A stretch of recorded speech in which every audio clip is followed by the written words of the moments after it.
خلينا نتفق ان كل انسان ليه طاقة احتمال معينة. لو زادت بينفجر. فبص وبصي عشان الكلام ده مهم جدا للنوعين، الولاد والبنات.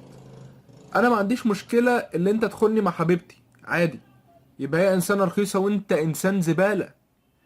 وما عنديش مشكلة ان انت تشتمني في ظهري، يبقى انت مش راجل، لان انت ما جيتش شتمتني في وشي. وما عنديش مشكلة ان انت تطعني في اخلاقي، يبقى انت ما تعرفنيش كويس لسه، او لسه ما تعرفش احمد حسام كويس. بس انا عندي مشكلة في حاجة واحدة، تمام، ما بسكتش عليها وما استحملهاش. هي ان انت تبعت لي الايموشن ده على الفيسبوك. اقسم بالله ما هسيبك، هجيبك وهسحقك. تمام، ده مش ايموشن، ده كده سخافة. تخيل لو 90 مليون مصري ماشيين في الشارع عاملين لك كده، هيبقى إيه رد فعلك؟ بص، سخيف جدا، سخيف جدا، وانت عارف ان انت سخيف. وابوك اللي جاب لك الموبايل ودفع لك اشتراك النت والباقة عارف ان انت سخيف. والراجل اللي في السوبر ماركت بعت لك، باع لك ال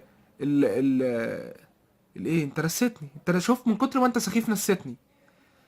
ده لا، اعمل اي حاجه، ابعت لي اي حاجه، بص ابعت ده عادي اهو، بص يعني تايه في الدنيا دماغه فوق مع السحاب اهو، ابعت ده متضايق وزعلان ومقهور قشطه.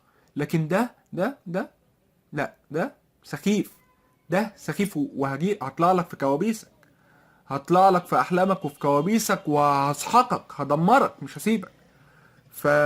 يعني خلاص انت كبرت، لازم تبطل.